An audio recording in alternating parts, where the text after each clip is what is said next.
Without objection, the chair is authorized to declare a recess at any time. We welcome everyone here today on this hearing on waste, fraud, and abuse at the FBI.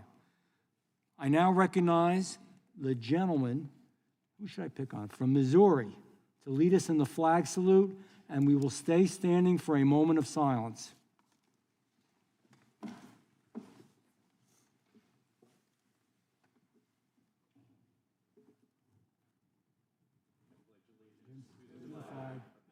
States of America, and to the republic for which it stands, one nation, under God, indivisible, with liberty and justice for all. We'll stay standing for a moment.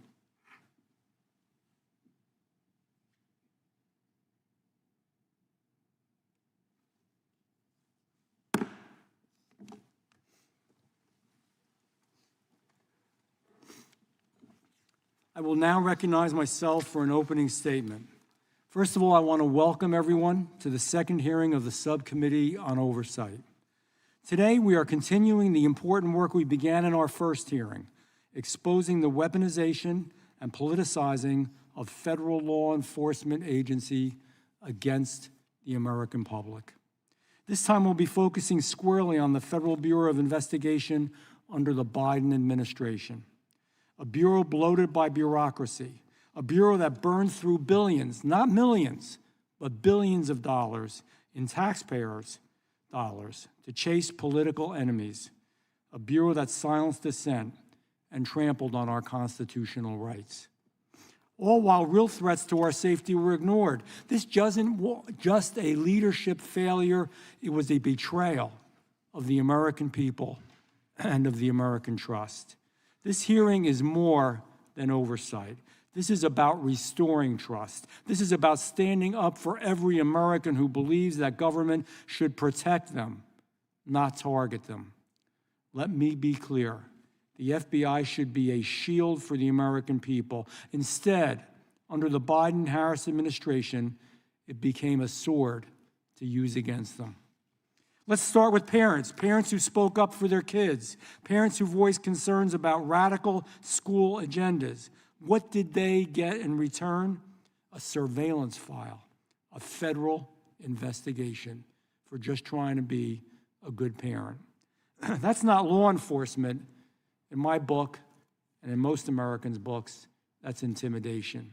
Let's talk about people of faith. The Biden FBI branded certain Catholic Americans as, quote, radical traditionalists and potential domestic terrorists. They even discussed infiltrating churches by having parishioners spy on their own people, by their own fellow parishioners. And it wasn't just Catholic churches. In 2021, the FBI raided a Hindu temple in the state of New Jersey. Using overwhelming force, agents stormed sacred grounds. And listen to this. They held guns to the faces of the holy men.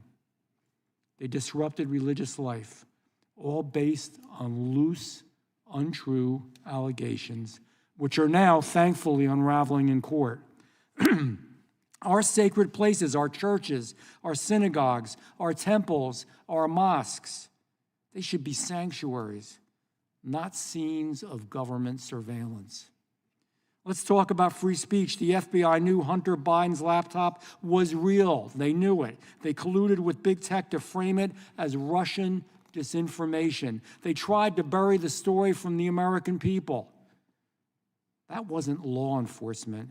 That was raw political election interference. And all of this, the worst part of all, it wasn't free. It came with a price tag. In fiscal year 2024, and listen to this, the FBI spent over $6 billion, not million, $billion on intelligence, counterintelligence, and counterterrorism, all on American soil, more than half of its entire budget. But instead of using those billions to fight violent crime or keep our communities safe, the money was funneled into politically driven investigations and abuses of power. The waste did not stop there. $220,000 paid to Igor Danchenko, a key source behind the discredited Steele dossier, plus another $300,000 to that planned before the FBI can finally close him as a source. Up to $1 million offered to Christopher Steele to try and corroborate, which he couldn't do, his own baseless claims. $200 million more secured for a new FBI headquarters, a reward in Greenbelt, Maryland, despite widespread public distrust and concern and strong opposition from the Judiciary Committee. And that is only scratching the surface. The FBI couldn't give us enough real numbers, and we're going to continue to pursue that and just find out how much this really cost us. For 4 long years under the Biden administration, Americans had to suffer through this. Groceries got more expensive, rent kept rising, families struggled to make ends meet, some working 2 or even 3 jobs just to stay afloat. And while they were scraping by, Americans working hard, trying to survive, the federal government was using their hard-earned tax dollars not to help them, not to protect them, not to make things better, but to surveil them and fund political hit jobs. People, and I'll use the vernacular, they're pissed off. They're tired. They're tired of it, and they have every right to be. They want the FBI focused on real threats, the southern border, cyber attacks, violent crimes in our neighborhoods and our cities, foreign adversaries that are hacking our elections. Not on chasing down somebody you don't agree with, not on chasing down a political opponent. All of this pointed to a clear conclusion. The Biden FBI picks and chooses its priorities based on politics, not on public safety. And ladies and gentlemen, that is wrong. And if it weren't enough, whistleblowers tell us about a corrupt bonus structure, just to make it even worse. Bonuses for opening more cases, bonuses for inflating the numbers, bonuses for manipulating timesheets. Imagine being rewarded not for catching criminals, but for cooking the books. You couldn't make it up, but it's true. This is not a conspiracy theory. It's not a Republican talking point. It's not a political talking point. This isn't speculation. This is documented, well-documented abuse, verified by brave whistleblowers and confirmed by this Judiciary Committee. Some may say, and good question, well, what are you doing about it? I'm going to tell you. We're working to fundamentally reform the FBI from the ground up. We are drafting legislation to rein in abuse, cut waste, and refocus the Bureau on real threats to public safety. We're investigating every single dollar spent and every abuse of power uncovered. We are demanding accountability from those responsible and pressing for transparency at every single level. And yes, we are exposing the truth, because as they say, the truth shall set you free. The first step to real change is making sure the American people know exactly what's going on, what was done to them with their own money. That's the cruel part of it. By their own government, the cruelest part of it. Director Kash Patel is leading a new FBI, one that returns to its roots, one that Americans can be proud of. He moved agents out of Washington, D.C., back into communities, back to fighting violent crimes as they should be. Attorney General Pam Bondi took swift and decisive action to dismantle the most politicized units within the Department of Justice. She redirected resources towards real law enforcement priorities, scaled back abusive practices, and made clear the DOJ's mission is to uphold the law, not to serve any political agenda. Any political agenda. You know, it's the old saying, if it happened to us, it can happen to you. This isn't Republican. This isn't Democrat. This is just doing the right thing. Together, they are rebuilding the Bureau from the ground up. They're doing it the right way, with transparency, with accountability, and with a focus on the Constitution of the United States of America. This is the FBI that the American people deserve. So today, We're going to hear from those who know the truth, former agents, former insiders, people who saw firsthand what went wrong and what we can do to fix it. Because, this isn't just about the past. It's about a better future. It's about restoring our faith in American institutions. It's about protecting our freedoms. It's about demanding that taxpayer dollars go to protecting Americans, not targeting them. The only way that we will understand where we are and where we want to go is by understanding where we were. It's about doing the right thing. I thank you, and I look forward to this testimony. I now will recognize the ranking member, Ms. Crockett, for an opening statement. Thank you, Mr. Chairman, and as I'm sure you can assume, we see this a little bit differently. Here we go again, talking about Biden, and more Biden. Today is nothing more than a dog and pony show for Republicans to avoid facing the American people for their trash policies that are killing the economy and our democracy. Despite Republicans' claim of backing the blue and being the party of law and order, we're here today because Republicans are willing to throw our country's top law enforcement agents under the bus to appease Trump and execute his political vengeance. Now, I know remembering things is hard for some of my colleagues on the other side of the aisle, like remembering not to add reporters into a signal chat discussing military war plans. But let me remind my colleagues that it was Trump who decided to store national secrets and classified documents next to his oversized bathtub and toilet at Mar-a-Lago. It was Trump who took the documents out of the boxes and shared them with his guests. It was Trump who told his staff to move the boxes when the FBI was coming. And it was Trump who appointed Director Christopher Wray as head of the FBI, the same director that allowed the investigation to move forward. As much as Trump and Republicans hate to accept it, we are still a country with laws. And when you break them, there are consequences. Now, make no mistake, we should all be concerned about the FBI. But my concerns as ranking member of this subcommittee, as a member of Congress, and as an attorney, as well as a citizen, are based on things called facts. And when I say facts, I mean clear, indisputable facts, not those alternative facts my Republican colleagues continue pushing onto the American people. So let's talk about facts. Fact. Even prior to being confirmed by the Senate, Kash Patel was directing officials within the FBI to fire members within the Bureau simply because they worked on the lawful investigations into Trump.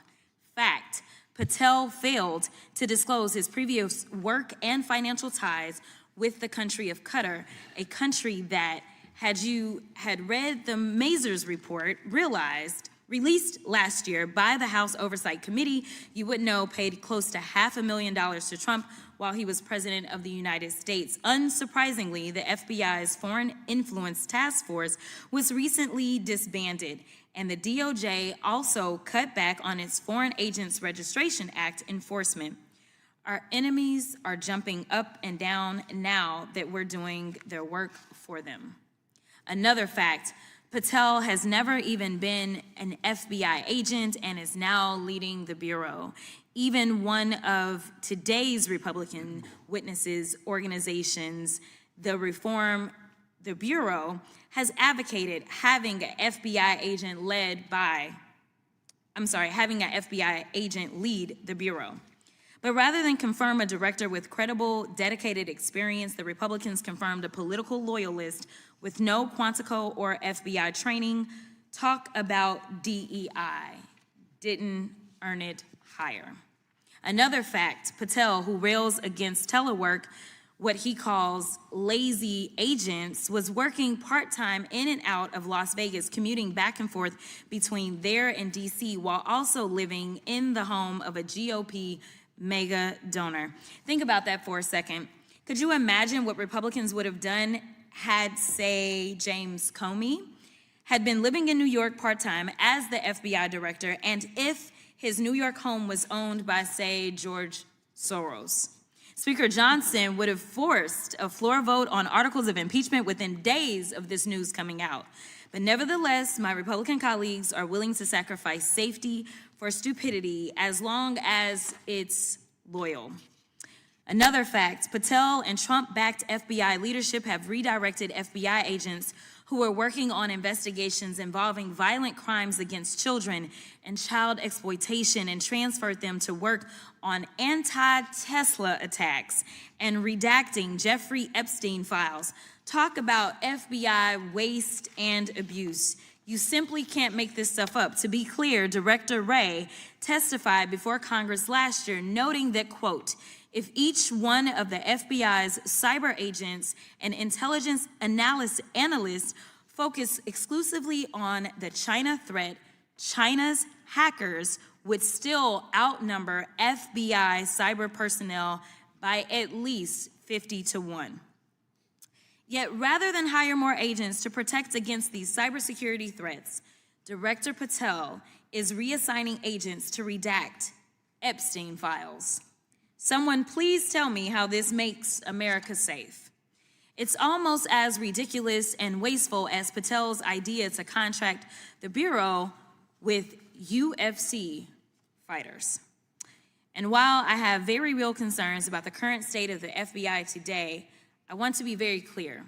My concerns aren't with career agents, the men and women dedicating their lives to protect our country and communities. It's with the irresponsible leadership and reckless decisions coming from Patel, Trump, and Doge staff within the FBI. Our Bureau needs resources to do its job effectively. What it doesn't need is 20-something-year-old Doge bags reviewing materials without having undergone proper vetting and clearance. The American people have a right to be worried, but these worries shouldn't be based on Republican baseless conspiracy theories. Our country is already on a dangerous path, pushing closer to causing irreparable harm. Republican members need to wake up and put Trump loyalties aside to engage in real oversight of the current FBI before it's too late. Congress deserves it. The brave men and women at the Bureau deserve it, and the American people deserve it. I want to add one more point. As a civil rights attorney, I have had to sue law enforcement. There have been times that I can truly say that law enforcement has crossed the line. And I truly believe that there can be one or two in a bunch that can ruin everyone. The problem that I have right now, though, is that we have decided to focus in on something that my Republican colleagues have decided to term as being political. What is political is when somebody says that they are going to come back and seek retribution. What is political is firing people because they simply were following the evidence and doing their jobs as law enforcement has been trained to do. And ultimately, regardless of whether or not anyone believes that it was right to indict the president, not once, not twice, not three, but 4 times he was indicted, ultimately, each of you knows enough to know that at the end of the day, it is citizens that sit on a grand jury that are the ones that decide whether or not evidence exists to go forward with an indictment. And ultimately, when this president was convicted by a jury on the state level, it was a jury of his peers. And so I want to say thank you so much for your time. Thank you so much for your commitment, and thank you so much for the testimony that you will provide. With that, I will yield back.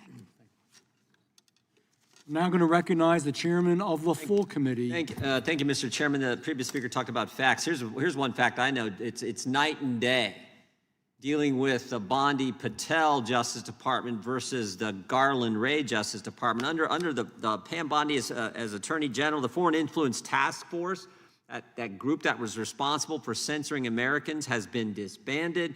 The school board's memorandum has been rescinded. We sent 7 subpoenas to Kash Patel 5 weeks ago. The response we've gotten is unbelievable compared to what we got under the previous Justice Department. He's actually given us thousands of documents already, new information that we tried to get from Director Wray that he wouldn't give us, we've already received. We'll be talking about some of that. So that is the fact, complete change from where we were with the previous Justice Department. The previous Justice Department, of course, that couldn't tell us who planted the pipe bombs, who leaked the Dobbs opinion, who put cocaine at the White House. Couldn't tell us the answers to those questions. But they had plenty of time to put together the memo to say we're going to investigate moms and dads at a school board meeting, as the chairman pointed out. They put together a memorandum. We've now learned it wasn't just in the Richmond field office, but in other field offices where they were equating pro-life Catholics to extremists. We know they raided the president's home. We know they retaliated against whistleblowers. They even put together, the previous speaker talked about politics. The FBI created a questionnaire where they asked their employees about other employees who were maybe giving information to us as whistleblowers. Did that person support Trump? That is as political as you can get. So the real thing here is it's literally night and day, the difference between the kind of information that we're able to receive, the help that we're getting, and the focus on going after traditional bad guys, not having half your agents and half your budgets focused on surveilling the American people. Let's go get the traditional bad guys. That's what Kash Patel is doing at the FBI, getting the FBI back to the mission they've had before, which I know some of our witnesses who served there are going to talk about. So I thank the chairman for putting this together, and I thank our witnesses for being here, and I yield back. Thank you, Chairman. I'm going to now recognize the ranking member of the full committee, Mr. Raskin. Mr. Chairman, thank you very much, and thanks to Ms. Crockett for calling us together. We are already 10 weeks into the Trump administration, and still the Republicans are recycling the most tiresome, vacuous, and debunked stories, conspiracy theories about the Biden administration, while demurely declining to conduct any oversight at all of the current administration. And I agree with the chairman of the full committee, Mr. Jordan. It is day and night, but I think he's seeing day and night backwards.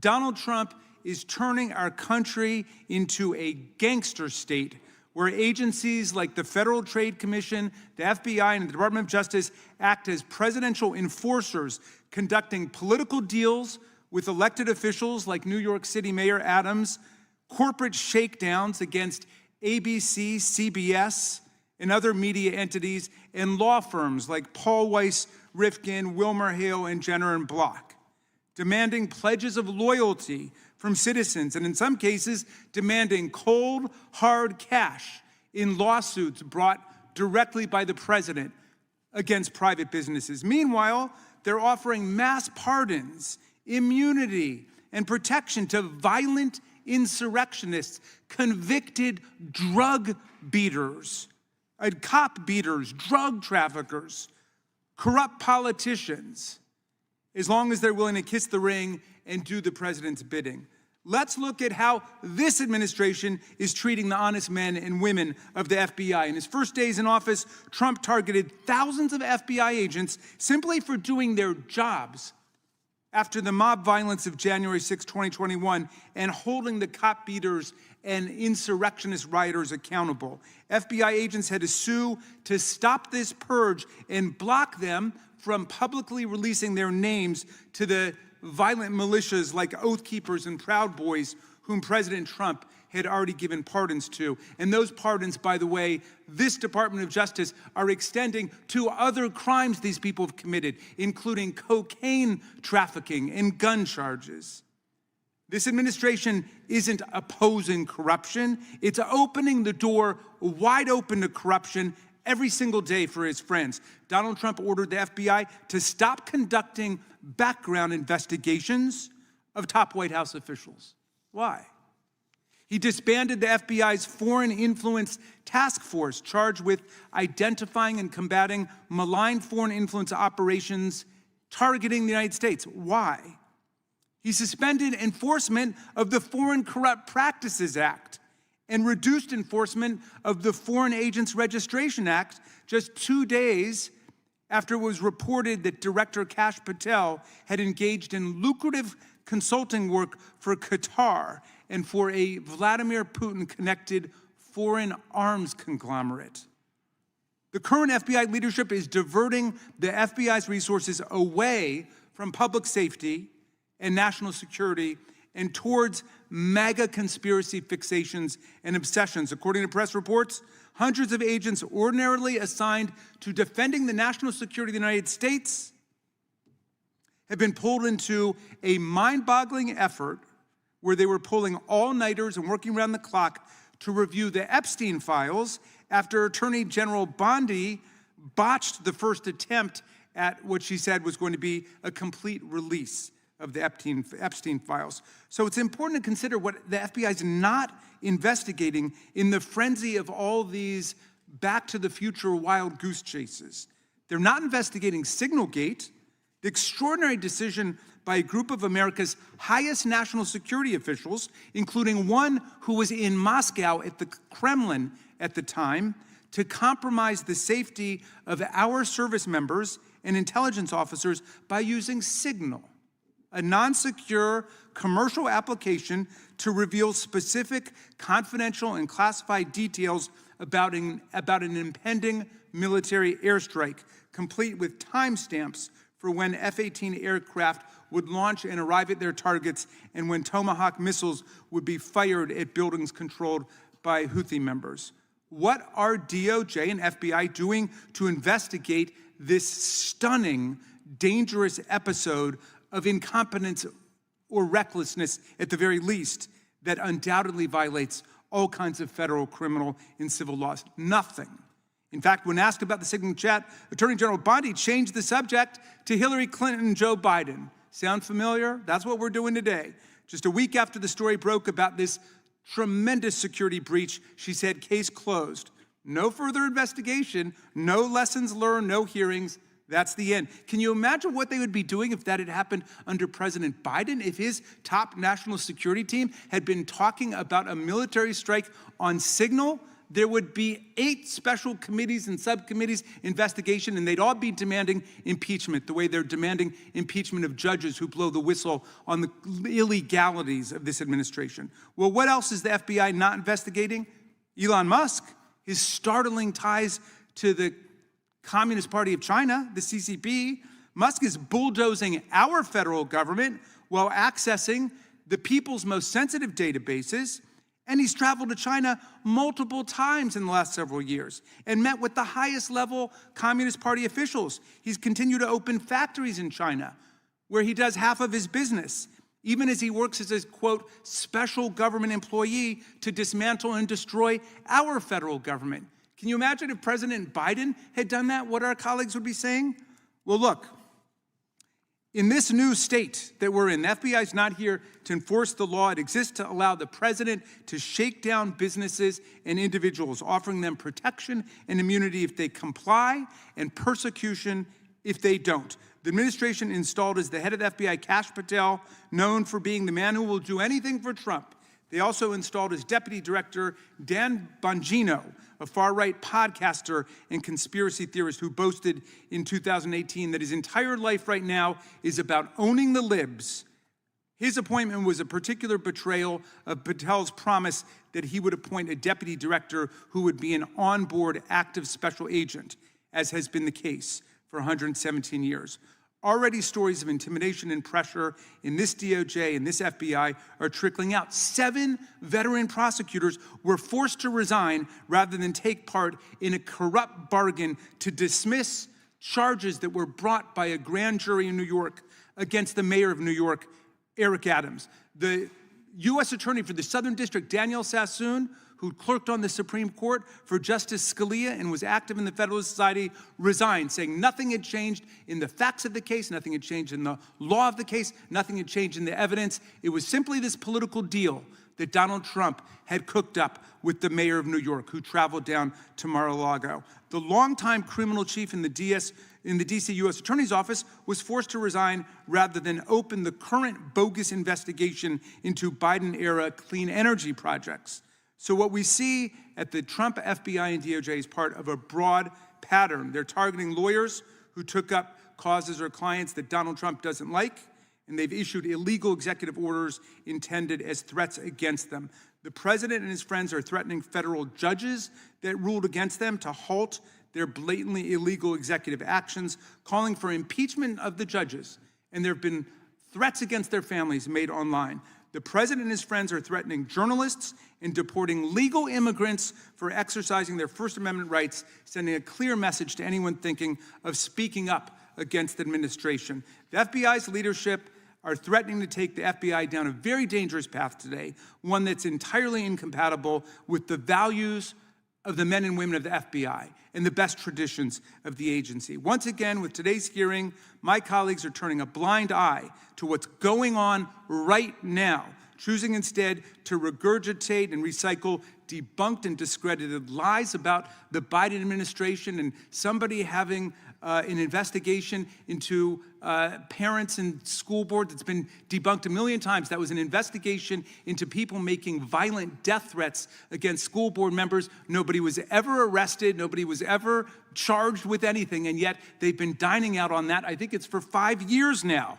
talking about something that led nowhere, and there was nothing wrong with it in the first place. So the men and women of the FBI deserve to know that Congress is watching, and we've got your back. We're not going to stand idly by while this administration tries to turn the FBI into an arm of a pay-to-play gangster state. Thank you, Mr. Chairman. I yield back. Thank you. Real quick, the gentleman said that these aren't facts, they're debunked theories. They are facts, and we have it on video. We have the Attorney General apologizing for what happened and what they did. We have the director of the FBI finally having to apologize for what they did. We have Mark Zuckerberg apologizing for what was done, and that's only scratching the surface. I can't go into all of it. I will now, without objection, all the other opening statements will be included in the record, and I'm going to talk about the smart people that we have here to testify. Mr. Stuart Whitson. Mr. Whitson is the Senior Director of the Federal Affairs at the Foundation for Government Accountability. Prior to joining the FGA, he served with the FBI, including as Supervisory Special Agent in the Directorate of Intelligence. Mr. Richard Stout. Mr. Stout is the Director of Reform, the Bureau, an organization comprised of former FBI special agents that advocate for returning the Bureau to its core mission. He served with the FBI for more than 2 decades, working on cases involving drug trafficking, terrorism, financial crimes, and other matters. Ms. Nicole Parker. Ms. Parker is a former FBI special agent, having spent more than 10 years with the Bureau. She specialized in cases involving securities fraud before being transferred to a team focused on violent crime, where she focused on cases involving murder for hire, murder in general, sexual assault, and human trafficking. Dr. Luke Hunt.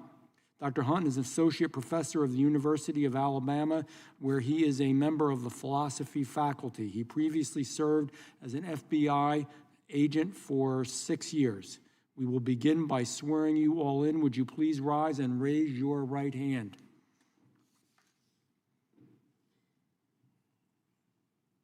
Do you swear or affirm under the penalty of perjury that the testimony you are about to give is true and correct to the best of your knowledge, information, and belief? So help you God.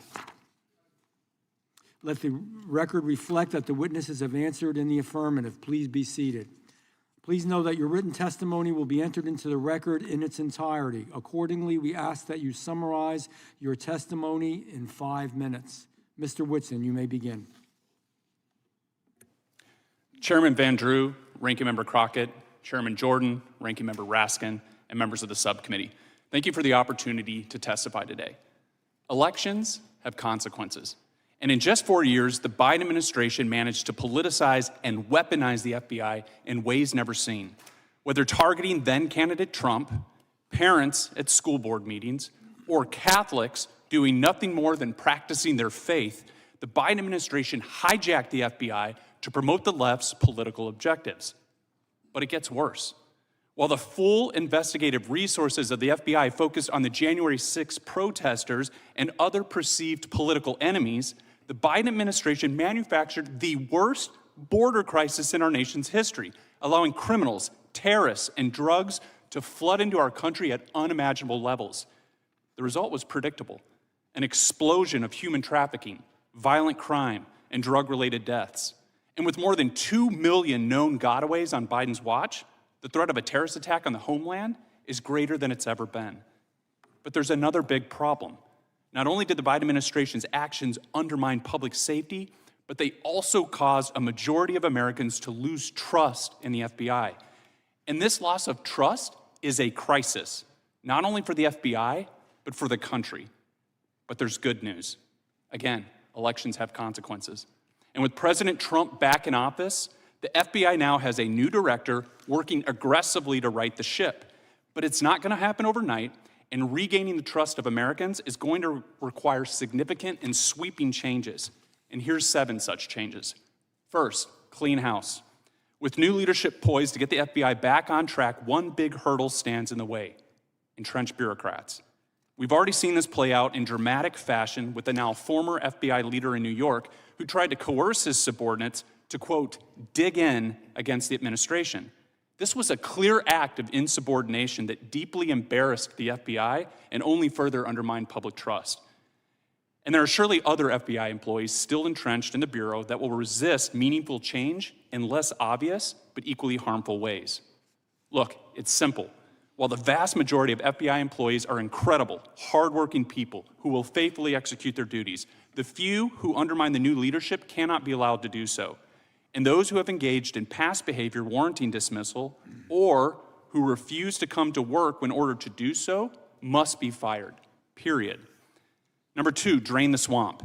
Director Patel should drastically reduce the size of the FBI headquarters, keeping a small footprint in DC to promote accountability while shifting more staff and resources to the field offices and other locations outside the Beltway.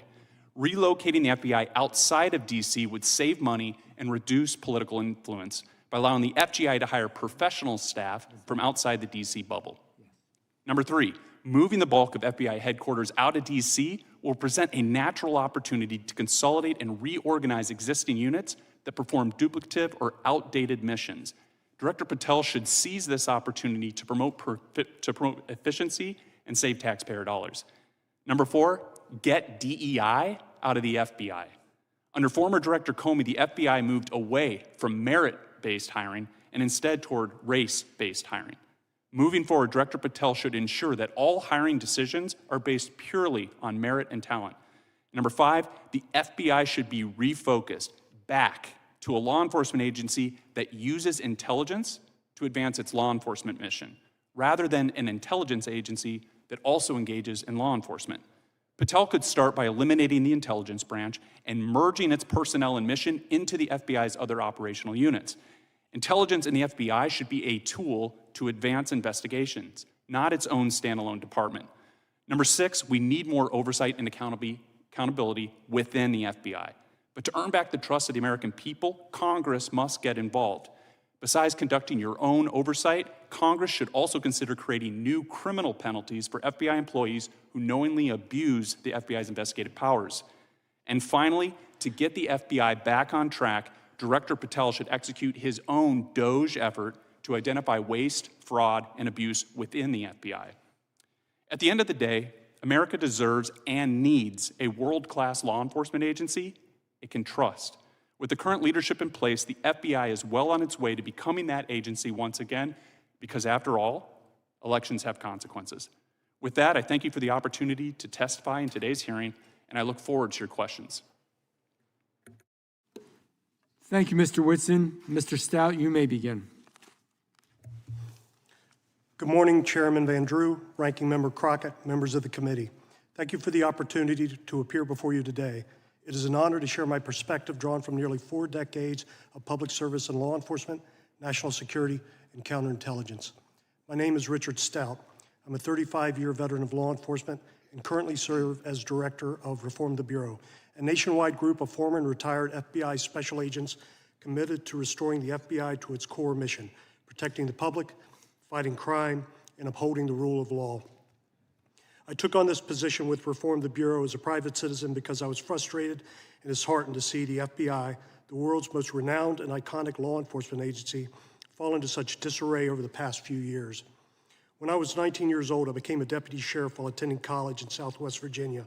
Driven by a strong sense of duty and commitment to community safety, I went on to become a Virginia State Trooper and later State Police Special Agent. These are early roles grounded me in the foundational principles of public trust, discipline, and ethical responsibility.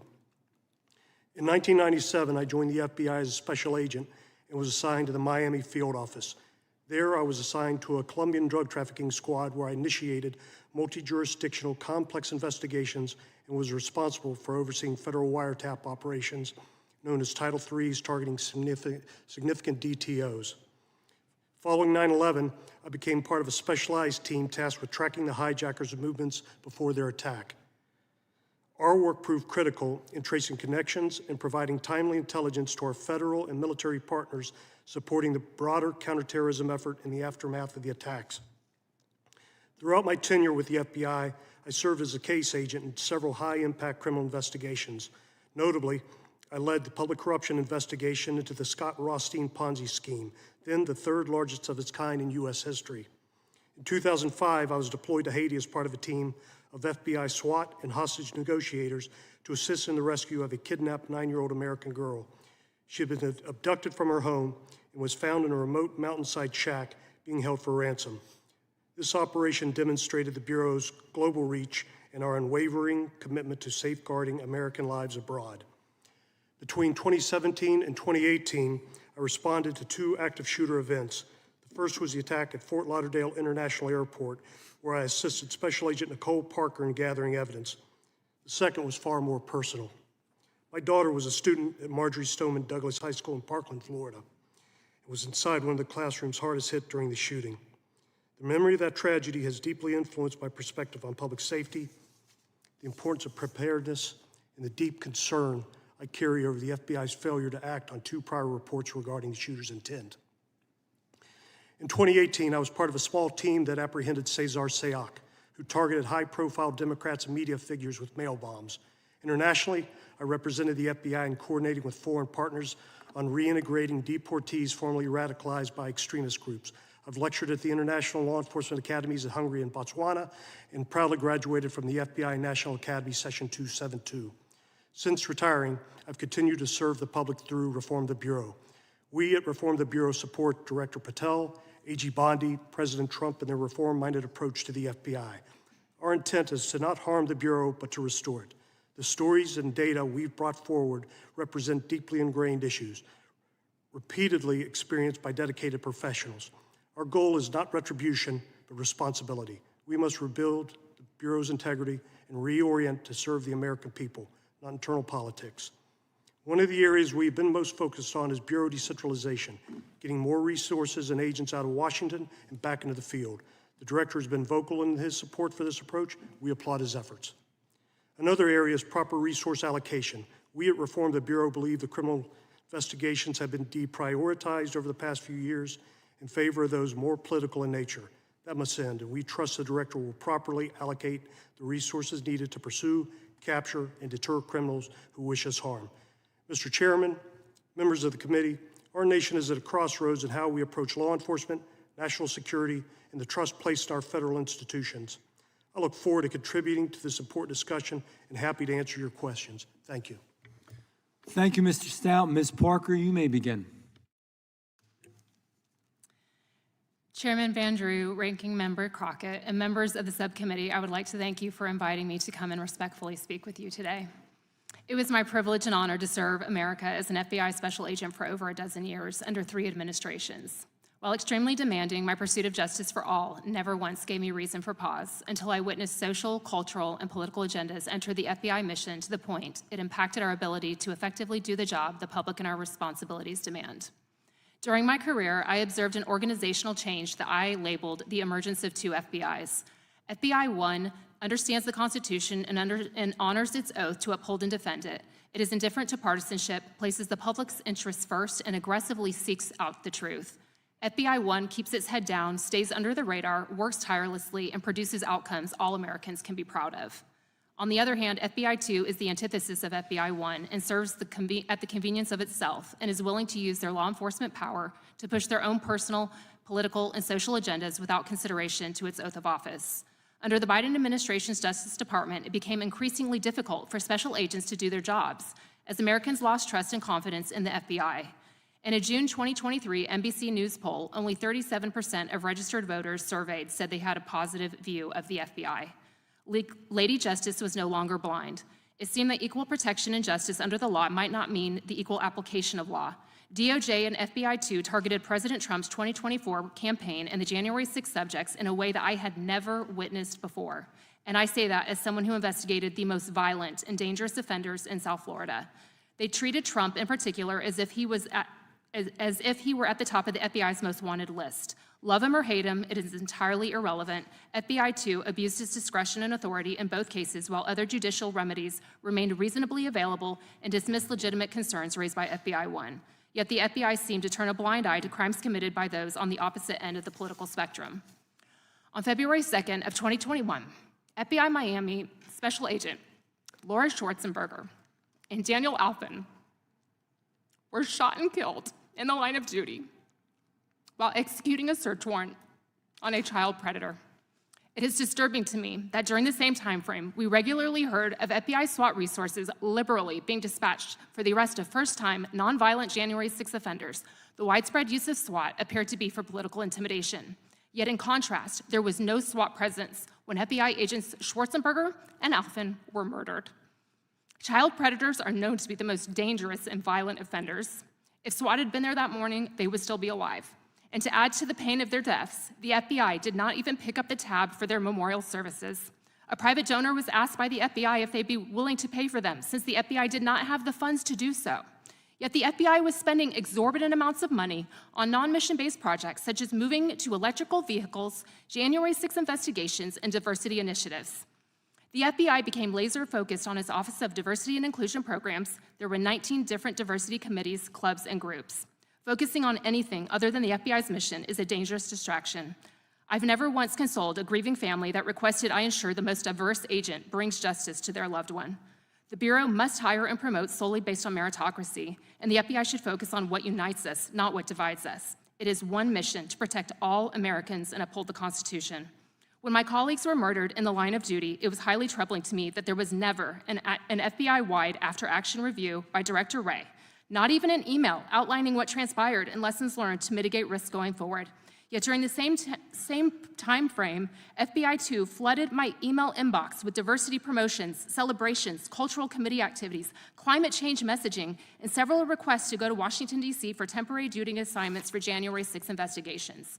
Unconscionable. I left the FBI close to 2 years after their deaths, and still radio silence from leadership regarding what transpired that horrific morning. Further, the DOJ changed its deadly force policy in July of 2022 for the first time in 18 years on the heels of the 2 FBI agents being murdered in the line of duty. Tone deaf. When agents should have been given more support and protection by the policy, many interpreted it that we were given less protection and more legal scrutiny with an additional de-escalation section. This can be fatal when decision-making is measured in fractions of a second, action versus reaction, and many believe the changes were a result of social justice pandering. The list of issues and concerns myself and others had with the FBI was growing long. No one felt that their voices mattered or that any changes were possible, as Director Wray and AG Garland believed that all was well, while many at the FBI were deeply troubled by what was transpiring. After much prayer and reflection, it was time for me to walk away. It is remarkable that several fugitives from the FBI's most wanted list have already been taken into custody since President Trump took office January 20th. I am hopeful and confident that under this new administration with AG Pam Bondi and FBI Director Kash Patel at the helm, that with time, effort, and serious reform, the FBI will regain Americans and FBI's employees' trust again, dismantling the political and social weaponization and return to its greatness. That is what our current, retired, and fallen FBI heroes' legacies deserve, and most of all, it is what Americans deserve. Thank you, Ms. Parker. Dr. Hunt, you may begin. My goal is to briefly share my understanding of the FBI's important mission in a way that I hope is free from partisanship. I had the good fortune of serving my country as an FBI agent in a variety of settings, in a small office where I worked whatever criminal case that walked through the door, from bank robberies to crimes against children, at Washington Field Office on violations of the Foreign Corrupt Practices Act, and finally at FBI headquarters where I focused on national security policy. Now, as a professor, I draw on these experiences in teaching and research related to legal and philosophical issues in policing. But I'm not interested in the ivory tower today. One of the academic questions in my work is directly related to this committee's work. Is the FBI a liberal or illiberal institution? By liberal, I'm not referring to politics or whether you're a liberal or conservative member of Congress. I instead mean the philosophical tradition with which I assume everyone in this room agrees. The philosophical tradition going back to John Locke, on which this country was founded. At its core, the political morality of liberalism tells us that all persons are free and equal and should be governed by the state in accordance with the rule of law. What is the alternative? Illiberal regimes governed not by the rule of law, but by arbitrary power and the official whim of state agents who are above the law.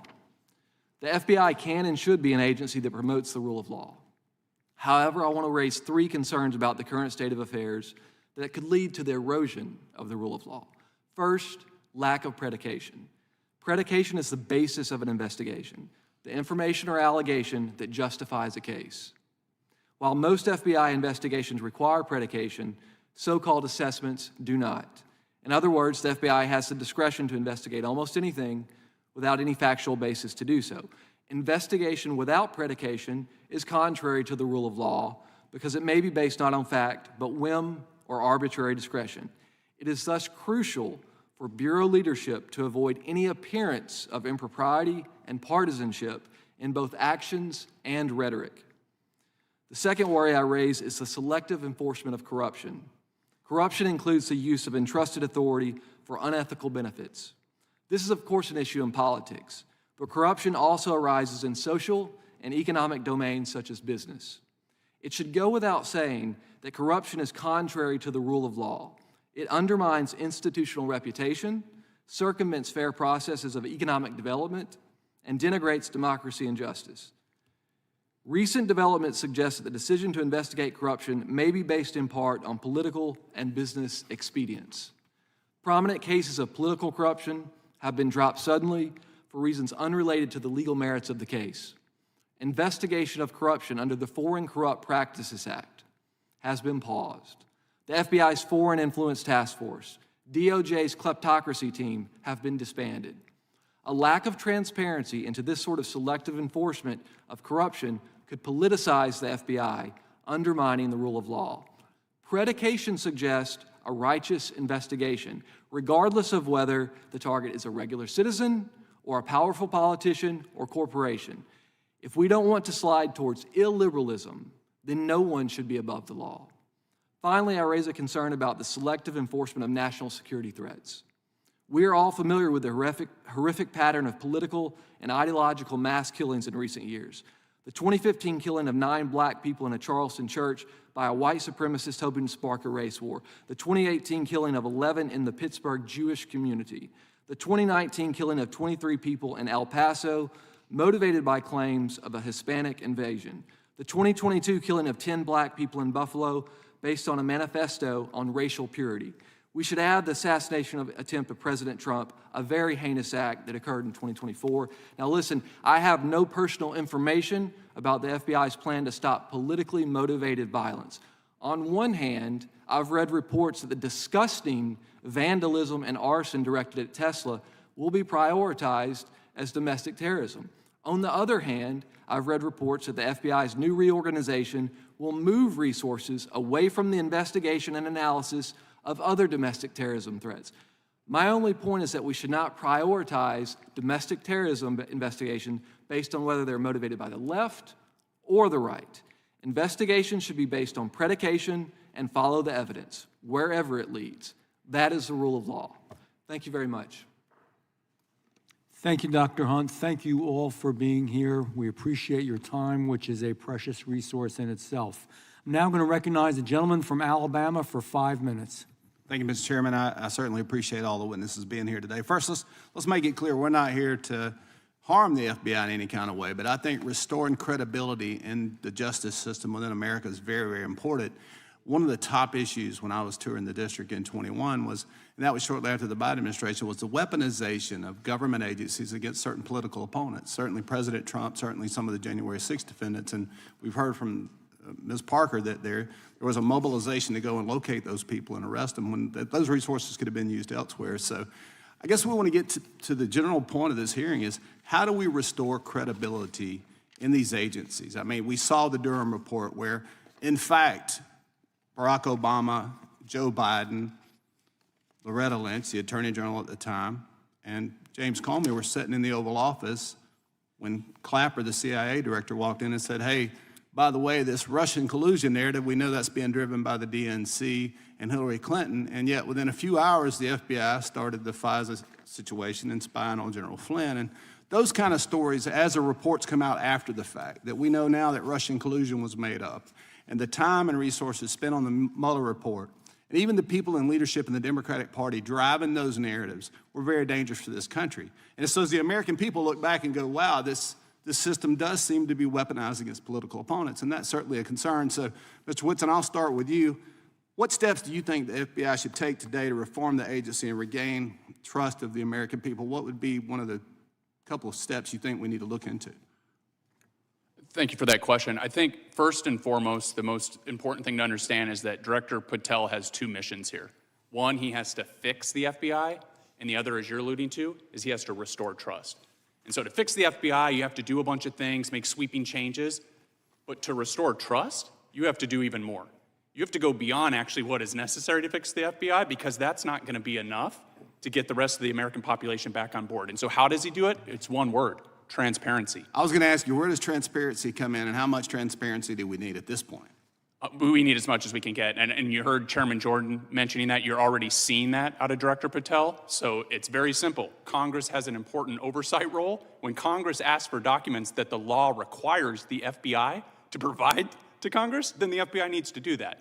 And I think Director Patel has already shown that he gets that and that he's delivering. Are there any other mistakes that you think Director Wray made as opposed that Director Patel needs to avoid?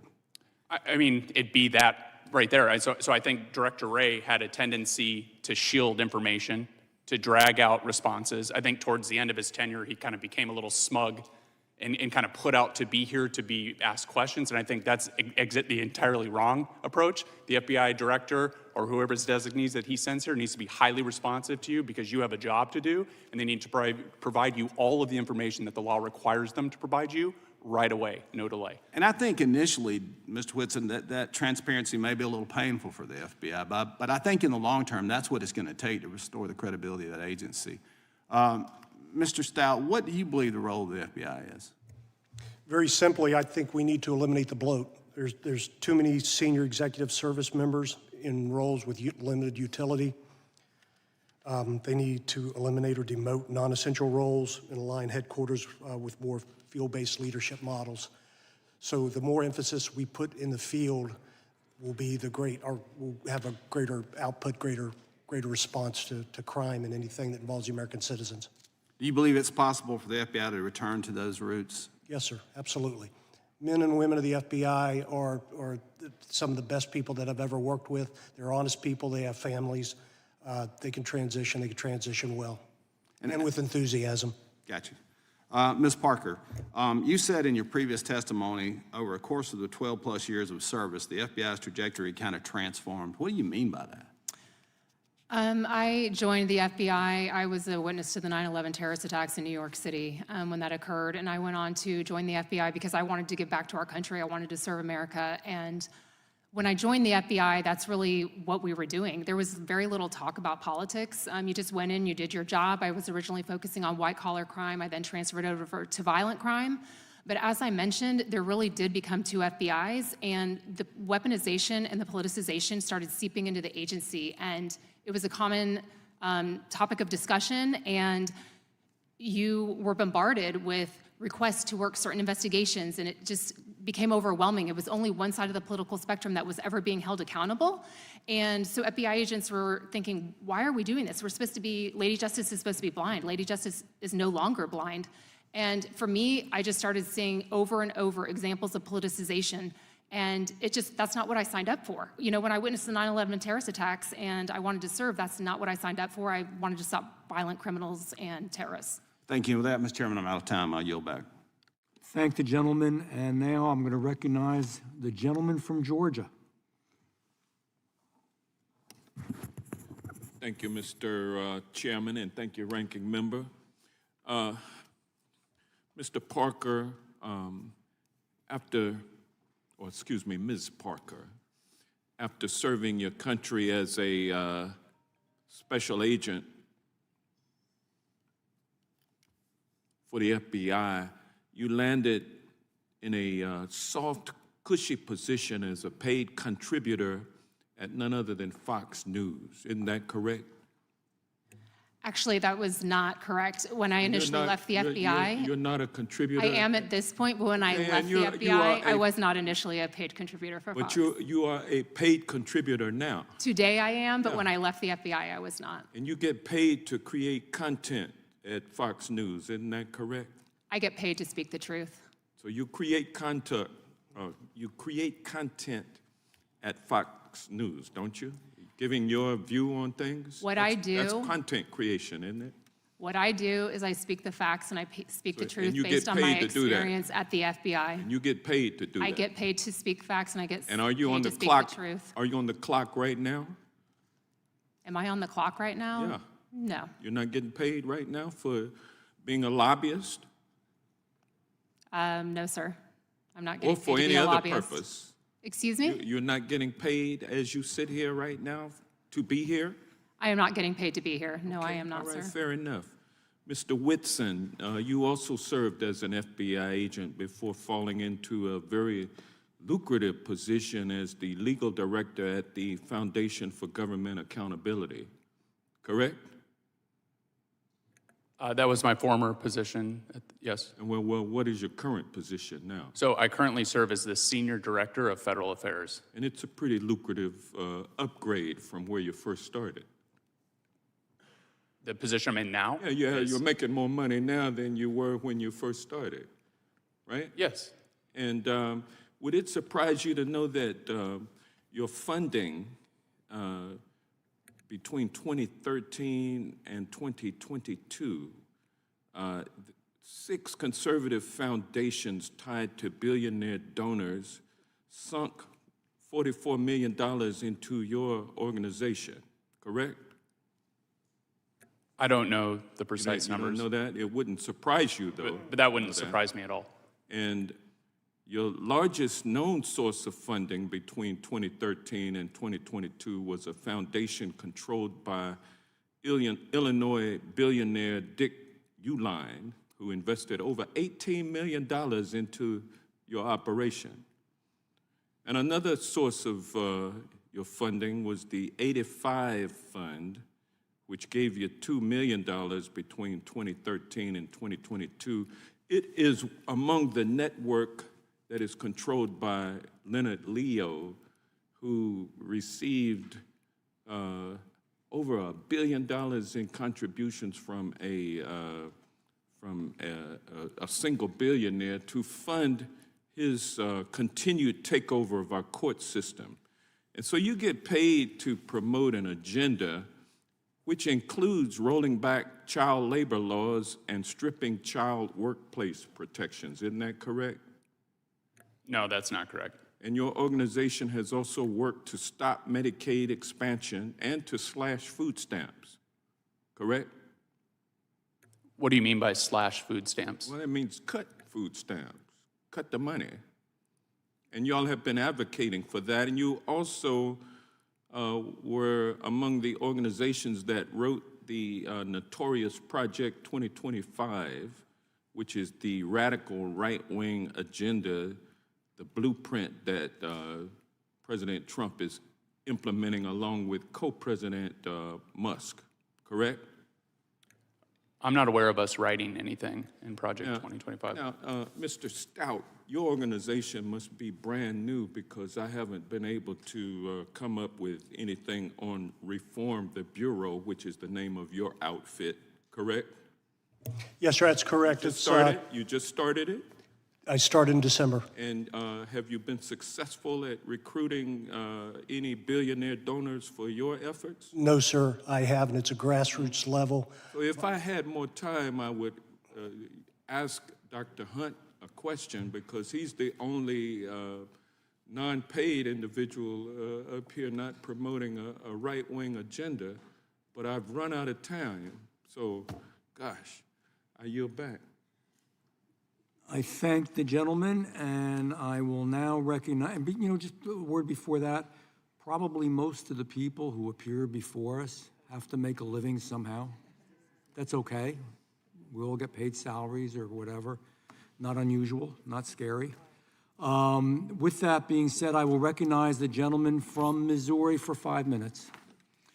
Thank you, Mr. Chairman, and thank you for the witnesses for coming here to testify today. Ms. Parker, thank you for your testimony. In your testimony, you relate the misuse by the FBI of SWAT resources, and you give the example of a nonviolent first-time January 6th offenders, one SWAT team spending overnight in a hotel 4.5 hours away to arrest grandparents in their late 70s. Sound like some dangerous hombres to me. On September 23rd, 2022, we're all familiar with the case of a pro-life activist and homeschool father of 7, Mark Houck's no criminal record. He was arrested in a SWAT raid, guns drawn in front of his family. Then there's 73-year-old pro-life activist Chester Gallagher, who was arrested for nonviolent violation of the FACE Act. And then there was pro-life activist Paul Vaughn, arrested in an early morning raid by the FBI, guns drawn in front of his 7 children. Sound like some really dangerous offenders to me.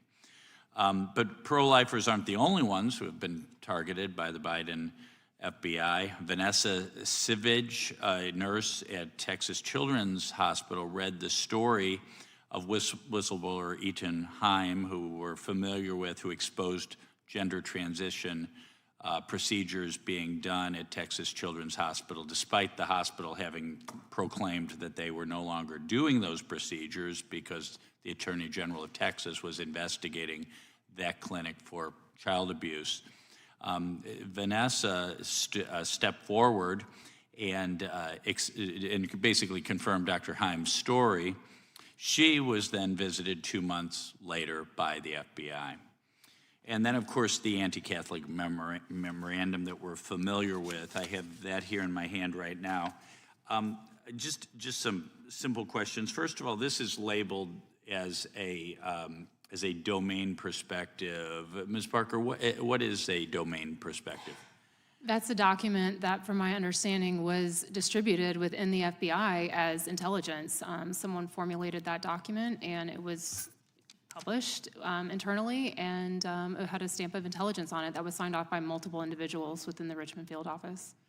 And part of that memorandum, first page, says, quote, FBI Richmond makes this assessment with high confidence based on FBI investigations, local law enforcement agency reporting, and liaison reporting with various degrees of corroboration and access. What does the term, high confidence mean to you, Ms. Parker? When I hear high confidence, I want to believe that it's trustworthy, that I can count on that is factual, that is truth. And my understanding of that memorandum is that they use sources that would not typically be used to gather intelligence. And what was happening at the FBI quite frequently and was disturbing to many is that there were individuals taking their personal views, packaging it up, and creating a document and then stamping intelligence on it and distributing as if it was truth, as if it was almost the Bible. And that is an example of, abuse of your law enforcement power. You're allowed to have your own personal and political opinions, but when you go to work, you've got to leave those at the front door, and you have to exercise in an unbiased and fair manner and be truthful. And when you're getting an intelligence document, you want to hope that it is factually correct and it is true.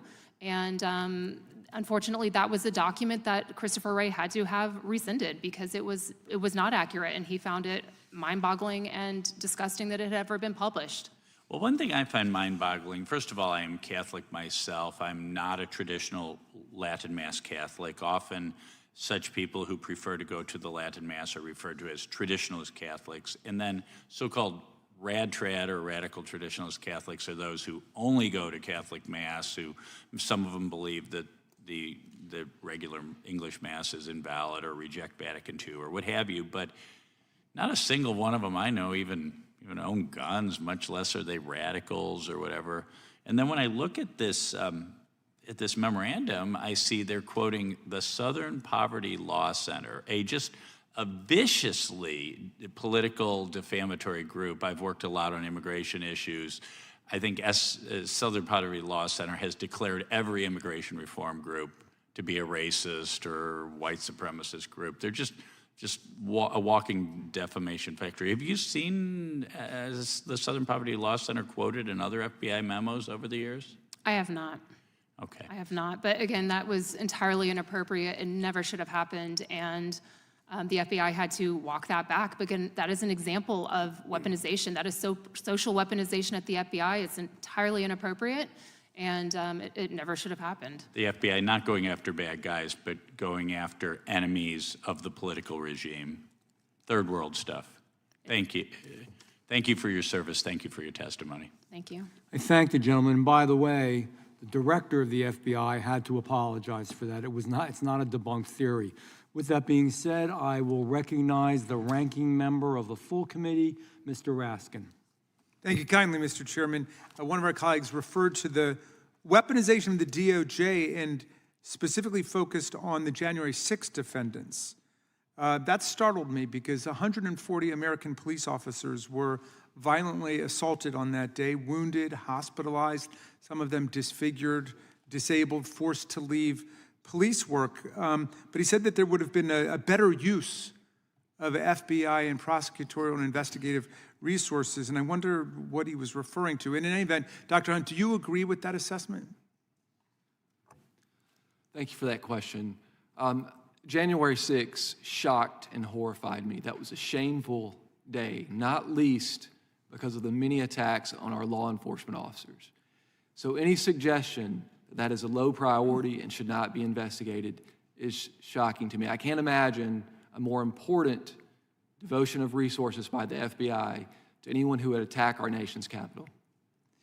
Some of our colleagues have again been going back to the idea that the Biden FBI was converted into some kind of political instrument. When I look at the prosecutions that come out of it, I'm thinking about the one of Senator Bob Menendez from New Jersey, who's a Democrat, of Henry Cuellar, who's a Democrat, lots of other Democrats. Other than Donald Trump, I really can't think of any others on the Republican side, and I'm just getting the feeling that they think Donald Trump really should be above and beyond the law, and that's what this whole weaponization thing is about, other than setting the conditions to turn it into an instrument of revenge and retribution, as Donald Trump has promised. Do you think the FBI was acting as an instrument of partisanship in the last administration?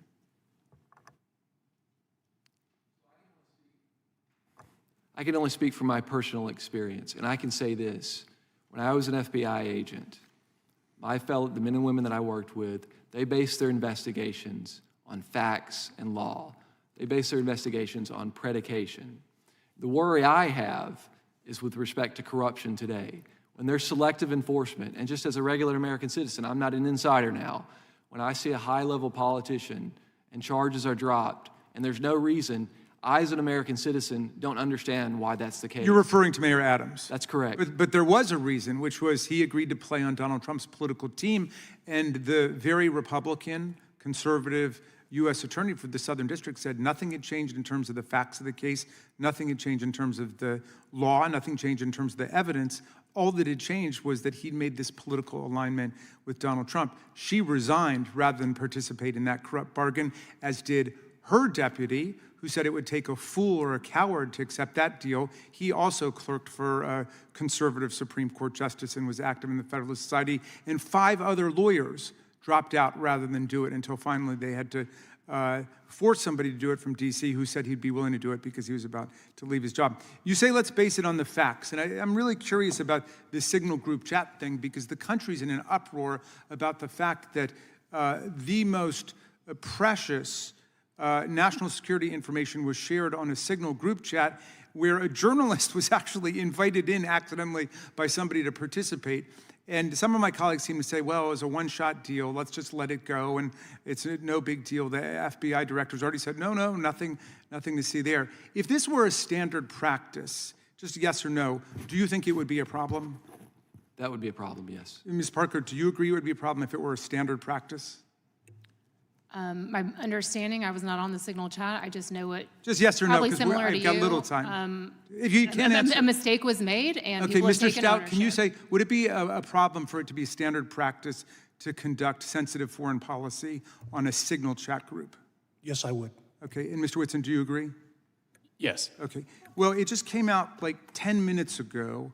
Waltz's team set up at least 20 Signal group chats for crises across the world.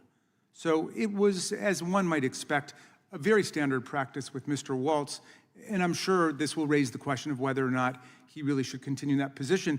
But do you think that the FBI should investigate what the national security implications and what the public safety implications are of his having done that, Dr. Hunt? So this comes back to the rule of law. As an FBI agent, there were strict rules about sensitive material. We had to be in a skiff. We had to take the utmost caution.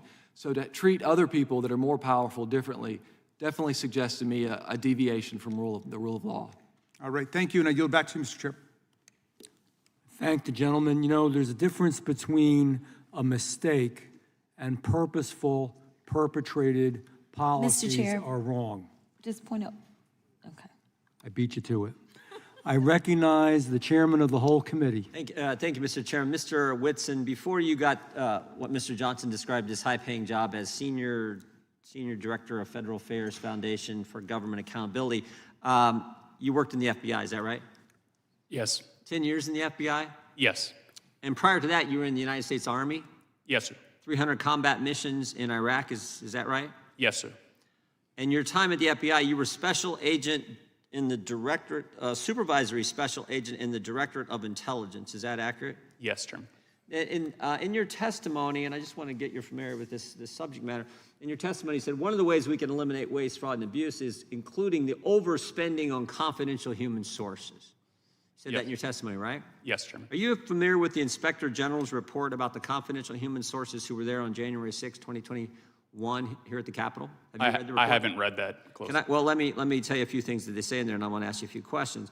He said there were 26 confidential human sources there at the Capitol that day. Does that surprise you? No. Doesn't surprise you. Okay. He said 17 of those 26 confidential human sources entered restricted space they weren't allowed to go into. Does that surprise you? No. Doesn't surprise you. They did things they weren't allowed to do. Well, I'd need more details about, so were they doing it on their own? Were they told to do it?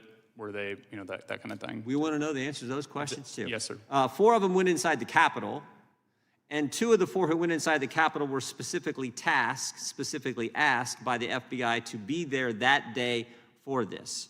Does that surprise you? Not necessarily. Not necessarily. But I need to know more facts. And does it surprise you that any of them, none of these individuals, to our knowledge, were charged with anything? No, I mean, if they were tasked to be there. Okay. I would need more information. Okay, well, in your testimony, you talked about overspending on confidential human sources. Do you believe, is it likely these 26 were being paid by the FBI at the time they were doing this? I think that's, if they're a confidential human source that's actually on the books, then it's highly likely that they were Highly paid. likely they're being paid. If they were tasked to do that. Even if they weren't specifically asked to be there that day? You think there's likely they were paid? So if they weren't asked to be there, I think usually they're giving us like a lump payment periodically, so it wouldn't be for a specific tasking necessarily. It'd be hard to answer that. Are you familiar with what was released here earlier this week, the text communications between FBI agents regarding October 14th, 2020 New York Post story on the Hunter Biden laptop? Have you had a chance to review those? I haven't seen those text messages. Well, let me just read a couple to you here. It says, nobody on the call is authorized to comment on the New York Post story. Twitter is treating this as disinformation. I just want to read something that took place earlier that day. The way this day worked is the story came out. That day, Elvis Chan, a guy with the FBI, is meeting with the tech company, something he did on a regular basis in the run-up to the 2020 presidential election. At that meeting, someone asked, hey, there's this New York Post story. Is the laptop real? And we know this took place because we deposed Mr. Brady Olson, and he gave us this information. And he said, when that question was asked, the response was, yes, the laptop is real. Then we get these text messages, which we didn't have before, we just got them this week, these text messages which relate what happens after that. So the FBI has confirmed to Twitter at a FITF meeting on October 14th that the laptop is real. And then we have these text messages back and forth where they says no one is authorized to comment further. Twitter is treating this as disinformation. You find that troubling that the FBI knew something was real, confirmed it at a meeting, then changed their story and went to no comment, no further comment, and allowed the tech companies to run with the idea that this story was disinformation. Yeah, I do think that's problematic, and I do think the relationships that they tried to build with members of the FBI with these other organizations were problematic. Yeah, and the ranking member said, oh, the Republicans want to say the FBI was political, and what really wasn't the case. If this is not political, I do not know what is, because this was the whole basis for the 51 former Intel officials doing their letter. And the FBI knew. Now we have written evidence they knew, coupled with the deposition we took before where they admitted this. And then later in the day when they're meeting with other tech companies, they go with no comment. And they even admit here Twitter is running with the disinformation story. Even before the 51 Intel officials come out with their letter, which is baloney, they're running with that. And the FBI was part of fostering and promoting that story. It's unacceptable. Totally unacceptable. And it shows how one bad apple, and there were probably others, but you can see how much of a problem that is. And that one bad apple behaves that way, the entire Bureau's reputation is impacted. Yeah. Trust is lost across the country. And so that's why it's so important to find folks like that, going back to the entrenched bureaucrats. You have to find them and remove them, because that's all it takes is one bad apple. I think that was point one in your testimony, which is exactly what Ms. Bondi and Mr. Patel are doing, is getting rid of those individuals who foster this kind of political environment where you're going after your political foes, where you're telling things, saying things, allowing things to be believed that aren't accurate when you knew the truth all along. That's right. I yield back. Thank the chairman. I now recognize the ranking member of the subcommittee, Jasmine Crockett. Thank you so much, Mr. Chairman. And I first just want to begin with a news alert. Guess what? Joe Biden is not the president anymore. So maybe we can move on. Maybe we can move into the present, because it seems like we are living in the past. And listen, these are not the good old days, you know, like you used to sit around and your grandparents would talk to you about what used to happen. What we need to be talking about is how we are going to legislate, because I think that some of my colleagues have confused what our jobs are. And I get that we're sitting in judiciary. And so it may seem as if we are here to be litigators, but we are here to be legislators, which means that we are supposed to be writing laws, not trying to have our own trials and determine whether or not something is true or not, or whatever the case is, or who should be sued, who shouldn't be sued. All I know is that a great American hero, a good senator out of New Jersey, said something to the effect yesterday as he was shattering the record for holding the floor, a record that had been held by another racist in this country. As he shattered that, he said something about the fact that this should not be about left versus right. It should be about right versus wrong. And I am going to tell you that I want us to focus on right versus wrong. The reason that we are struggling right now in this country as it relates to people not trusting agencies, honestly, a lot of it is because of elected leaders. Let me tell you, one of the things that the chairman and I actually agree upon, we don't agree on a lot, is that we both know that there has been a sharp incline as it relates to threats upon our lives. Regardless of what side of the aisle you sit on, we both know and agree that as sitting members of Congress, we both are enduring more death threats than anybody should in this country. And I believe that it is because of the divisive rhetoric, and it is because of the selective enforcement of things. And so when we have, and I'm gonna be clear, because I had remarks and I'm going a whole other way. To have the sitting attorney general go on, and I'm gonna call it faux news. I know some of y'all love it, but it's fake to me. To have her go on Fox News and to then decide that she wanted to send a threat to me, it was wrong. Because here it is, she is the highest law enforcement agent in this country, and people are watching and they are consuming this information, and they are believing that simply because I decided that I wanted to exercise my right to free speech, which I am not abridged from doing, that she then wanted to then politicize something that should not be politicized. I don't like Elon Musk. I'm going to say it 50,000 times. I don't like him. I don't like that he going out there and he firing people. I think that he's a crook because somehow the rest of us can't sit around and get whatever federal contracts we want. The rest of us can't sit around and get law enforcement and get them somehow ordained as federal law enforcement to protect him. The rest of us can't get our dealerships protected by the federal government. That is somebody that is operating above the law. For whatever reason, just because he has a lot of money, more money than everybody else. And yes, I am happy to see that on my birthday, which is what I said, there were peaceful protests around this world against him because he is a problem. And so you never should have somebody that is sitting that high and is going to sit up here and threaten a sitting member of Congress when she knew good and well, if she watched the entire thing, that I specifically told protesters to make sure you consult with lawyers, just like I've told protesters over and over and over in the history of me advising people to go out and exercise their constitutional right. The fact that there are other sitting members that have received letters of threat from this new DOJ tells me that they are about retribution and they are not about following the law. The reason that our party, or I won't even say our party, our country is torn apart is because we can't even agree on right versus wrong. This should not be left versus right. The only thing that we're asking is that we have law enforcement that will show up when there is an actual crime. If somebody calls and says, hey, I need you to investigate this cyber crime, or I need you to investigate this child pornography, or I need you to investigate this robbery, then we want somebody to show up, and we don't want them to look at us and act as if just because I'm black or because I'm woman, that I am not worthy of having that case investigated, because we have an administration that is continuously railing against diversity, equity, and inclusion, or we don't need people that show up that feel like diversity should not be valued. That is why we should have somebody that may show up and looks like me. The final thing that I'll say, because you've been gracious, is this. When I first became a public defender, I had no criminal defense experience. And I walked in and I told my boss, Charlie, I said, listen, you should hire me. He said, why? I said, because I'm black. Charlie looked at me like I was crazy. And I said, let me tell you something. When I walk in, I'm going to walk in with a level of rapport and understanding that maybe some of my other colleagues will not. Charlie offered me my job, and I worked my butt off, and I worked really, really hard for all of my clients, not just those that look like me, and that is what it looks like to serve. Thank you. Thank the gentlelady, and I recognize the gentleman for Kansas for 5 minutes.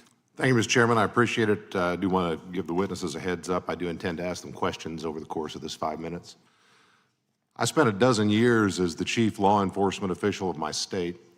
I've never claimed to be a cop, not a certified officer, but I had the privilege of serving as our state attorney general. I've had a lot of conversations with law enforcement officers all over the state of Kansas, local cops, elected local officers and sheriffs, cops that worked directly for me under our supervision, cops that worked in local agencies, and all sorts of federal law enforcement officers, as well as federal prosecutors who operated in our jurisdiction.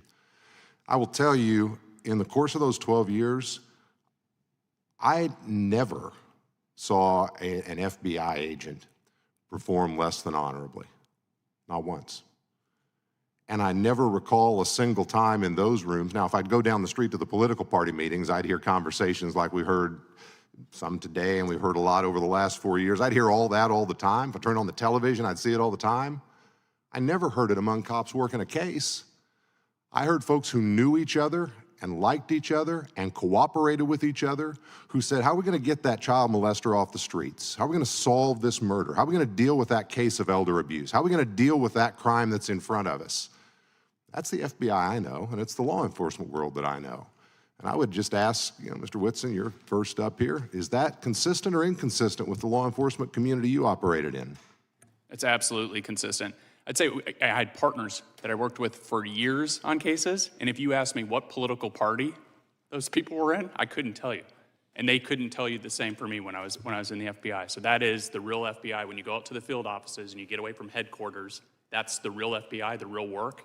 That's what they're like. And Mr. Stout, you were a local or state officer or both before being federal. How about you? Is what I just described consistent or inconsistent with your experience? Yes, sir, it is consistent, and I would tack on to that something earlier that Ms. Crockett said that I'm interested in about galvanizing this country. What will bring us all together?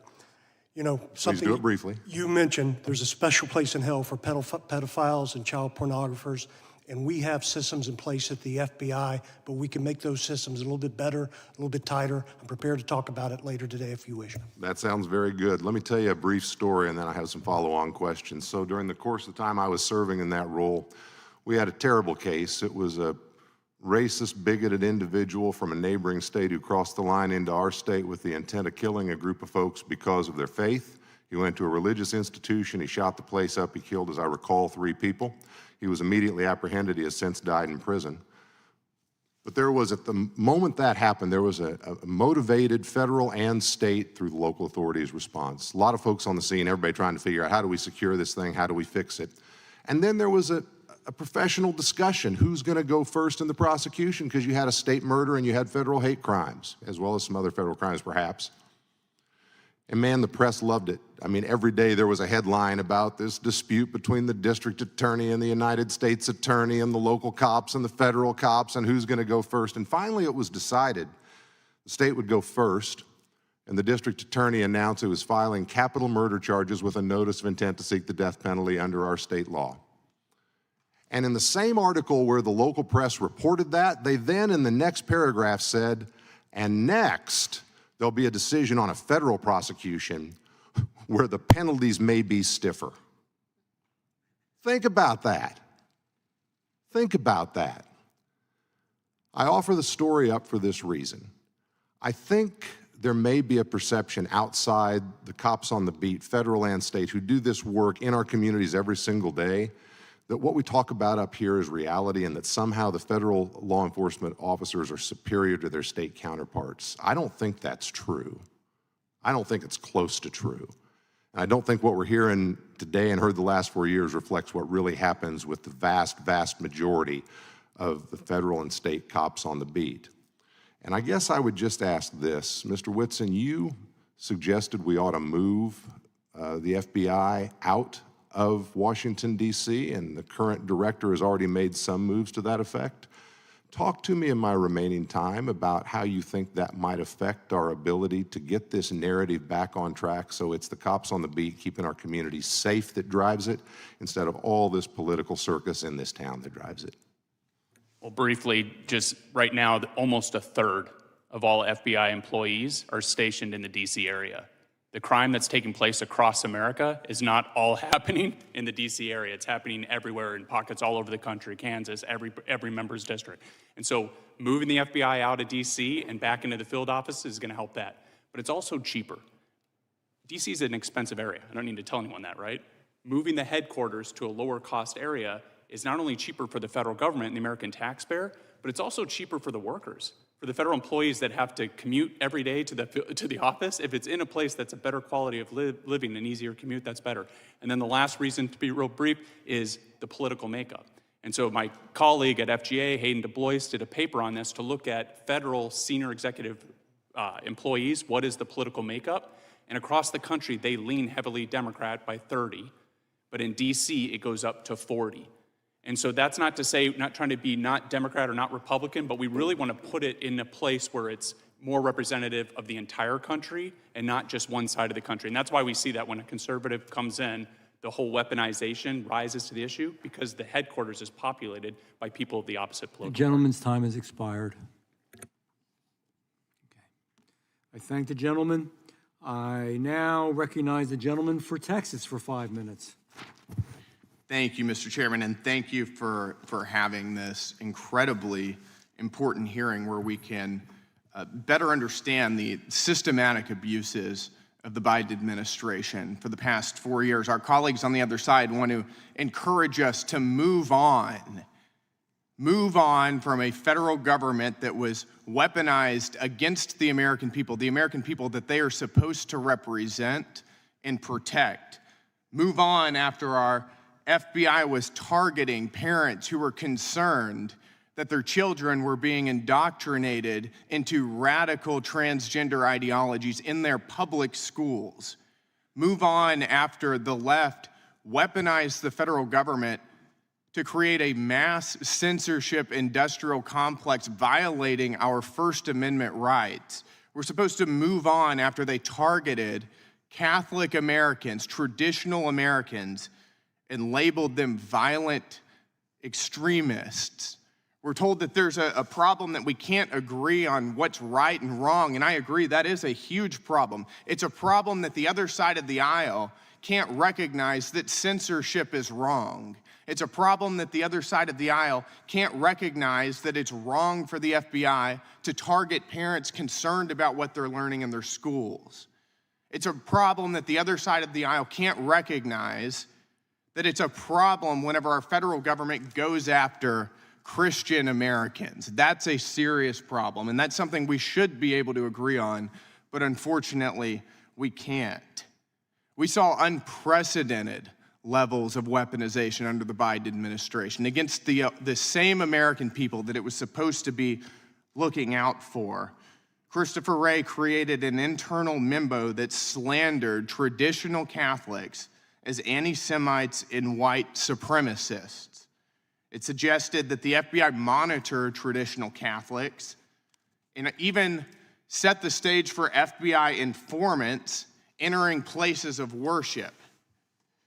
At the same time, remember, this was happening while Joe Biden was, of course, facilitating the mass immigration of illegal criminals into our country. Not keeping us safe in that instance, that's for sure. And thankfully, and I think the American people are very thankful that we finally have a president and a head of the FBI and head of the DOJ who actually represent us and want to protect us. I want to thank all of the witnesses for being here. We really appreciate your testimony and your time here. Mr. Whitson, I'd like to start with you. The FBI utilized a so-called hate map from the SPLC, the Southern Poverty Law Center, as it was going after traditional Catholics and labeling them domestic extremists. Do you think that that's an appropriate source? Absolutely not. Do you know some of the other groups that the SPLC labels as hate groups or extremist groups? No, I don't, off the top of my head. I can name a few. They also name the Alliance Defending Freedom, the Family Research Council, and Moms for Liberty as hate groups as well. Do you find it concerning that they were using the SPLC as a source? Yeah, I find it deeply concerning. Do you think that Catholics who celebrate the traditional Latin Mass are a threat to the American people? I don't, because I'm one that does that on occasion. Can you recall, before Joe Biden was in office, any time whenever the FBI specifically targeted a group of Americans solely because of their religious faith? No. Do you think there's any evidence to suggest that harassing Catholic Americans keeps Americans safe? Not at all. Got it. Do you think that we've seen a move away from this sort of flagrant weaponization since President Trump has entered office? Absolutely. And what do you think that this committee can do to help ensure that we don't see a return of that sort of weaponization? Well, I think number one, it's accountability, right? That's not going to surprise you. I'm from the Foundation for Government Accountability. And so it's not enough to identify a problem and then just move on. You've got to hold people accountable. And it's going back to the earlier point. If you want to re-earn the trust of Americans in the FBI, they have to see people held accountable. But then at the same time, you need to refocus and look at what are the problems we have right now, and that's the wide open border, that's the violent crime, and so you need to press the FBI to make sure they're pushing resources where they should. Yep. Thank you, Mr. Chairman. Thank the gentleman. I'll yield 5 minutes to myself. I'm going to ask you all a question. What would you do if you were sitting where we sit? What legislation? In other words, every administration can come and go. The goal here is someday be sure that at the Attorney General's office, the FBI, that we do not have to worry about this anymore, the Department of Justice. Is there any legislation, I'll start with Mr. Whitson, but I'll go all the way down to Dr. Hunt, any legislation you would suggest specifically to help, or just to help in general, if you, again, were a legislator, if you were a member of Congress? Thank you for that question. I think to start, I would codify the president's authority to fire insubordinate or unproductive employees. And so it's the Schedule F. I would extend that to all executive branch employees. I don't think it would have the kind of effect that some on the left have claimed. I think it would just give whoever the executive is, whether that's a Democrat or Republican, the ability to remove people that are, again, unproductive or insubordinate. At the end of the day, federal workers shouldn't have more protection than private sector workers. But get this, Chairman, a private employee is 5 times more likely to get fired or laid off from work than a government employee. That shouldn't be that big of a disparity. And so that's the problem with the way our government is set up, is there's no market forces on the federal government. And so when they fail to address a problem, what is their solution? It's the same every time. Just throw money at it, right? We weren't able to fix this problem, so let's just bring more personnel in. And so the people that were ineffective, that were unable to accomplish the mission, are then just transferred over to another department so that this unit can do the mission. And so that's wrong. In the private world, those people would have to be dismissed and go find another job. And so the president, and he can push that down for the FBI's case to Director Patel, he can delegate that power, but to give him the authority to remove those people more easily would be great. Thank you. Mr. Stout. Chairman, I think post 9/11, Director Mueller changed the organization, shifted it to more of an intelligence-based collection, and got away from facts and law enforcement. And we still had that, but the emphasis was on best guess. And I think that's what we need to return to, is back to fact-based investigations. I don't think that's going to take a lot of legislative work. I just think that's going to take internal policy changes, and working with DOJ shouldn't cost the taxpayers anything. It's just a shift in thinking. I thank you, and I think you're correct. I don't think that's necessarily a legislative change, but just a change in direction and thought, whoever's in control. Ms. Parker. Thank you. First of all, just real quick, I wanted to speak to Ranking Member Crockett. I have an appreciation for what you're saying between right and wrong. I myself received a message on X this morning wishing that I was inside of a Tesla that would explode, and so I understand what it feels like to receive a threat. It's entirely inappropriate and unacceptable, and I should not be the target of violence. And so I just wanted to tell you that is wrong, and that should be, someone needs to be held accountable for that. I will say likewise. Thank you. That is wrong. That is wrong. And, you know, just to chime in for a second, unfortunately, I'm getting used to it. You know, it's a sad commentary, but I think we all are, you know, and that is one thing that I believe there could be bipartisan agreement to just cut that out. And it's our responsibility to try not to promote it, all of us in whatever position we have, and to make sure that we protect those that are in harm's way. So I thank you for that remark as well. Legislation. So an answer legislatively, I mean, getting back to what the FBI's core mission is, and I'm not sure how you're going to legislate this, but the bottom line is there has to be transparency, there has to be accountability, and there has to be consequences. And again, it's not about what side of the political spectrum you stand on. It should be completely irrelevant. Again, when you walk into the door as an FBI agent, it shouldn't matter if you voted for this person or that person. You put your political persuasions and opinions to the side, and you do the right thing for the right reasons. And I am a very big proponent, obviously, of stopping violent crime, stopping human trafficking, and keeping all Americans safe. Do you think there should be, for those that misuse their power in the FBI or in general, Department of Justice, Attorney, should there be enhanced penalties or penalties? Absolutely. If you're abusing your law enforcement power to push your political and social agendas and doing the wrong thing for the wrong reasons, you must be held accountable. Thank you. Again, I agree with Whitson. In the private sector, I came from a hedge fund and worked on Wall Street before this. That would not be tolerated. If you're not doing your job and you're not contributing to the mission, it is not okay to be a federal employee and just come and collect a paycheck when you're actually not contributing to the mission. And unfortunately, I saw that quite frequently at the FBI. I would say a small percentage of the agents are doing a lot of the work. Thank you. Dr. Hunt. I have a very concrete suggestion. I would request that Director Patel, Deputy Director Bongino, put into policy that no investigation can be opened without predication. That's currently not what policy is, and I think that should also be, as far as I can tell, legislated. Moreover, the second point I would request was that all FBI agents serve the Constitution, not any political agenda. But the concrete one is that assessments, investigations are based only on predication.